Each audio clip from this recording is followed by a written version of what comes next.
देवरानी जेठानी की बातें सुनकर सबके होश उड़ गए। दीपा और नीता दोनों देवरानी जेठानी। दीपा नौकरी करती थी और नीता घर संभालती थी। भरा पूरा परिवार था, सास ससुर, दोनों के 2 बच्चे, कुल 10 लोगों का परिवार। कई सालों बाद दोनों की बुआ सास कुछ दिन अपने भाई के पास रहने आई।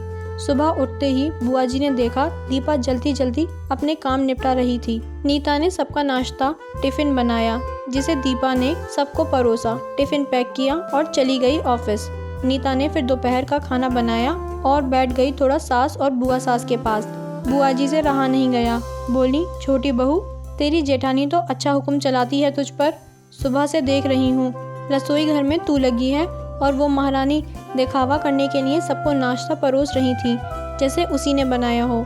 नीता और सास ने एक दूसरे को देखा। नीता बोली, नहीं, ऐसी कोई बात नहीं है बुआ जी। बुआ जी बोली, तू भोली है, पर मैं सब समझती हूँ। नीता से अब रहा नहीं गया और बोली, बुआ जी, आपको दीपा दीदी का बाकी सबका नाश्ता परोसना दिखा। शायद ये नहीं दिखा कि उन्होंने मुझे भी सबके साथ नाश्ता करवाया, मुझे डांट कर पहले चाय पिलाई, नहीं तो सबको खिलाकर और टिफिन पैक करने में मेरा नाश्ता तो ठंडा हो चुका रहता, या मैं खाती ही नहीं। दीदी सुबह उठकर मंदिर की सफाई करके फूल सजा कर रखती हैं, तो मम्मी जी को पूजा करने में अच्छा लगता है। मैं तो नहाकर आते ही रसोई में घुस जाती हूँ। शाम को आते हुए दीदी सब्जियाँ भी लेकर आती हैं, क्योंकि आपके भतीजों को रात लेट हो जाती है, तब ताज़ी सब्जियाँ नहीं मिलती। और फिर ऑफिस में काम करके आकर रात को खाना बनाने में मेरी मदद करती हैं। वो मेरी जेठानी नहीं, मेरी बड़ी बहन है। मैं नहीं समझूंगी तो कौन समझेगा। बुआ जी चुप हो गई। शाम को दीपा सब्जी की थैली नीता को पकड़ाते हुए बोली, इसमें तुम्हारी फेवरेट लेखक की किताब है, निकाल लेना। नीता खुश हो गई और बोली, थैंक्स दीदी। नीता ने सब्जी की थैली किचन में रखी और किताब रखने अपने कमरे में चली गई। बुआ जी ने दीपा को आवाज़ दी, बड़ी बहू यहाँ आना।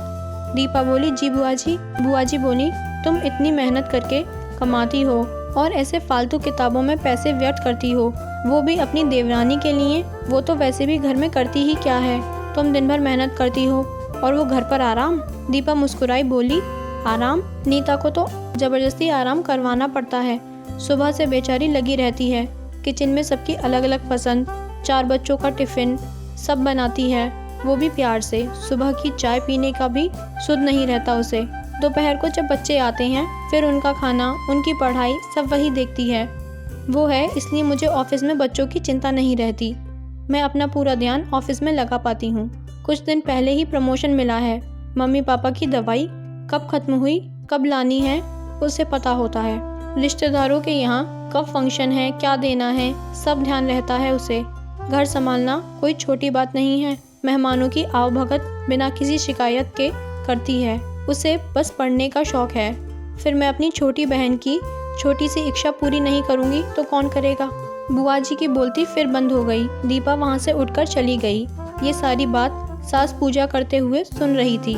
बुआ जी के पास आकर बोली, जी, ये दोनों देवरानी जेठानी सगी बहनों जैसी हैं और एक दूसरे का अधूरापन पूरा करती हैं। मेरे घर की मजबूत नींव है ये दोनों, जिसे हिलाना नामुमकिन है।